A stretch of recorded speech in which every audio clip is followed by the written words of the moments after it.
autumn. It always makes me pause, I guess, and makes me a little bit more introspective than I normally am, if that's possible. And despite its beauty, it's not my favorite season for a couple reasons. But my favorite season is springtime, and that's because I know that summer will come, so it's kind of like a prelude. But with autumn, I know that winter is going to be what follows, and I also know how fleeting autumn is. And I know that it's just going to change my daily lifestyle because I'm outside so often during the warm months, and autumn is kind of like that last bit of time that I have to be outside and to enjoy that. And I've always wanted to love that season more and just make the most of it. But the sense of autumn that I've always had is a bittersweet one. I'm the type of person, for better or worse, to always have one foot in the future and one foot in the present. And so it's really hard for me just to live in the moment like I should, and making art really does help with that. But even so, I guess I'm not the best at accepting change, even if it happens literally every year.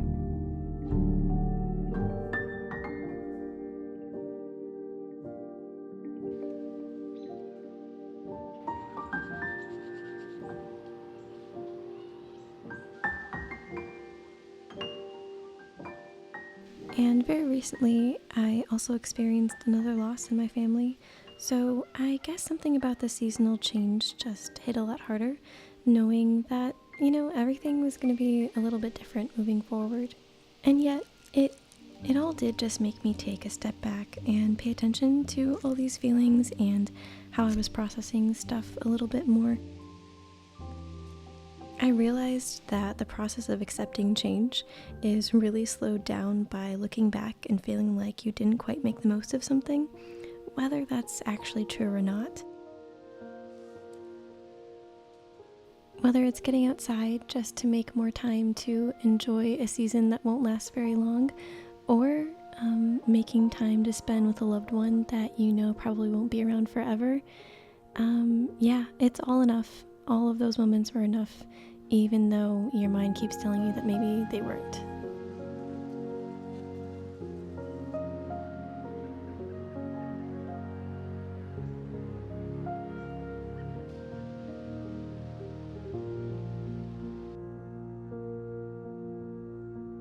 Okay, so full confession, I kind of mentioned that painting outside is new for me, and I've really never dedicated a whole lot of time to en plein air or alla prima, even though I'm a landscape artist and a botanical artist.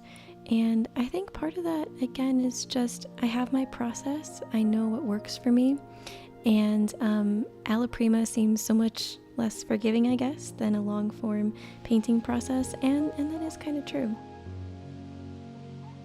But I actually learned so much. I learned more than I expected to. So, some of the primary differences between alla prima and that more traditional long form painting is that even though oil painting is an opaque medium, so that means generally you can paint lighter colors over darker ones, unlike watercolor where you have to start light and then go darker and darker because each stroke you make is pretty much permanent. Here in Alla Prima, I really had to think ahead and think about it more as if I was painting in watercolor, because I knew that with wet paint I couldn't really layer in a whole lot of lighter colors on top of the darker ones because they would sort of mix together and it just wouldn't really be as clean. So I did actually have to leave some lighter spaces and think ahead and plan ahead more, which is really good because it just made me be more strategic than I think I normally would have been, and knowing that I probably couldn't correct things as easily. And it also showed me that I really can paint faster than I think I can. I think when I'm in the studio, I just always take my time. But here, when you have a certain amount of daylight hours and the light's always changing, I was less concerned about each stroke being absolutely perfect and just kind of trying to get the right shapes and things like that. And I realized that I just had more of a natural sense than I give myself credit for. And so just being more confident in my strokes was really helpful, and it made me shake off some of that perfectionism.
So by day 2, I was maybe 2/3 of the way done with my initial painting, but that was a view from one side of the river, and just behind me the view was just as gorgeous, and there's a little tiny bridge that I just think is so pretty, and I really wanted to see if I had time to capture that view as well and have a nice little set.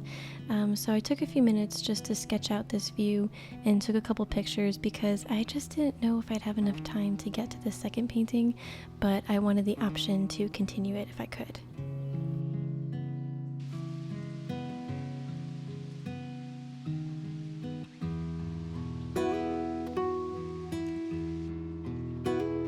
And here I am, of course, with just my trusty mechanical pencil.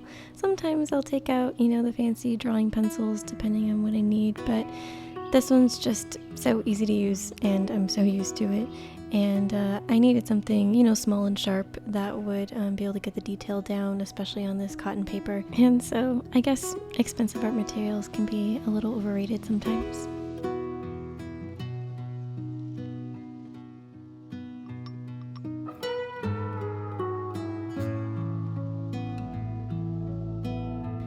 And, even if I'm never going to be like a full-time and plein air artist, just getting out in the wild and painting from life truly sharpens my observational skills. And, like, don't get me wrong, being able to paint from a photograph is a modern godsend, but there is nothing like being out in nature and seeing everything in 3 dimension because a photo will always flatten the depth as well as the value scale.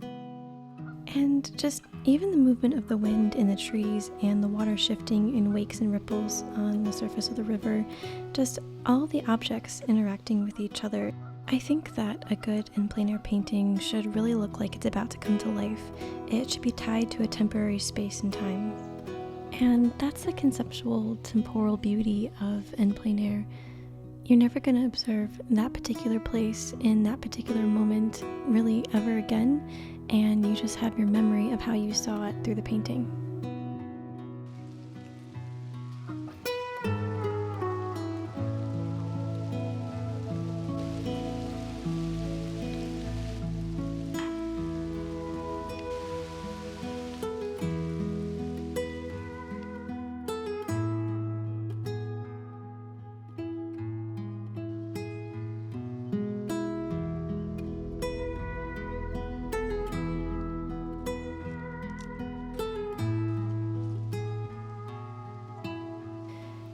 Something that a photo or a video can never really replace is just the natural lighting and seeing it change real time over the course of a day, hour by hour. It's just such a visual lesson in and of itself. And yeah, sitting outside and observing lighting during a sunset or something can be helpful, but unless you just sit down and take the time to actively paint or draw from life, where you're forcing yourself to constantly look at every change that's happening in front of you, you tend to kind of miss out on the exact details of just how the colors and the shadows change and what parts of the trees and the shoreline are emphasized. It can be really eye-opening to be in one spot and allow the conditions of daylight and weather to change because it really changes the spirit and the mood of the place. And especially in this first painting, I wanted to capture the beginning of golden hour that really brings to life the multicolored canopy I was seeing all around me. I mean, that sunlight streaming through just lit up the yellows and the oranges and made them literally glow, casting those warm hues into the atmosphere itself. and I just felt like I was surrounded by softness and warmth and quietness. And as the sun set and the light came in through the trees even more, it reminded me of the sunlight shining through stained glass windows, which is really lovely because cathedrals were actually inspired by exactly that, sunlight streaming in through the tree canopies.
I want to try to do one more painting out here.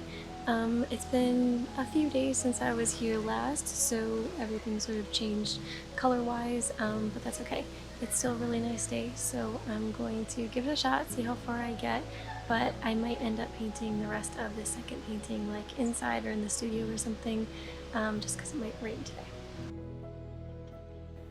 I learned in my first painting that an underpainting isn't quite as important, I guess, in alla prima. I mean, it does help your mind think about where all those darker shadows are going to go, but I decided to not do any underpainting in the sky because in the first painting, it actually tinted the sky a little bit too pink. It ended up not looking too badly, like it did work, but I decided to go really minimal on the underpainting and just jump into actually laying down color here.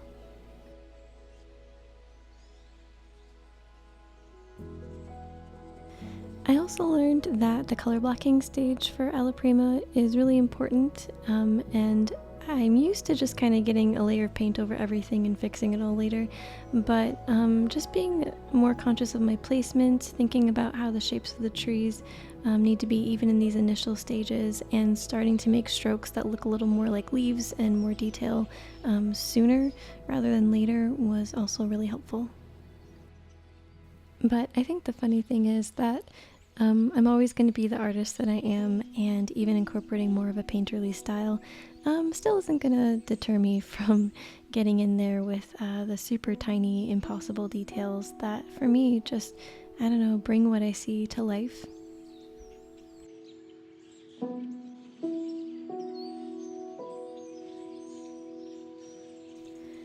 So, in this en plein air experience, even though I only had a few days realistically to be out here, and even though the weather wasn't always the best, it was just in these hours where I could just paint and focus on what was in front of me, even more than I could do in my studio.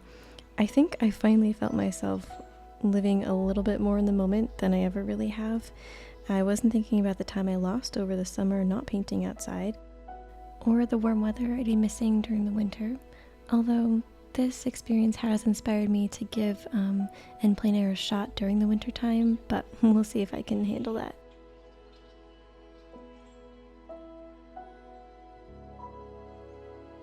I just realized that these days out in nature, they really were enough, and even though they were very short, um, it allowed me to make something really beautiful, something I never would have been able to make in filming this, and also just the paintings that I have. And it also kind of reminded me that the same is true for the people that I no longer get to be with.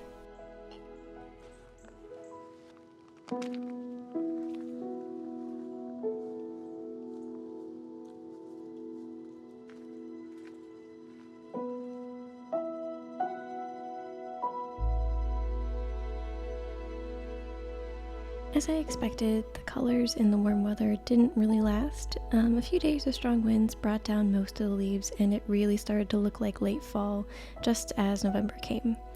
And everything that is captured by my paintings was pretty much torn down even quicker than it came, which is really bittersweet when you think about it as a metaphor for life in general. But I think because I made an active choice to enjoy what I could while I could, it was a little bit easier to let go of autumn this year. Regret doesn't actually help grief. It only comes to try and steal away those memories, so don't let it.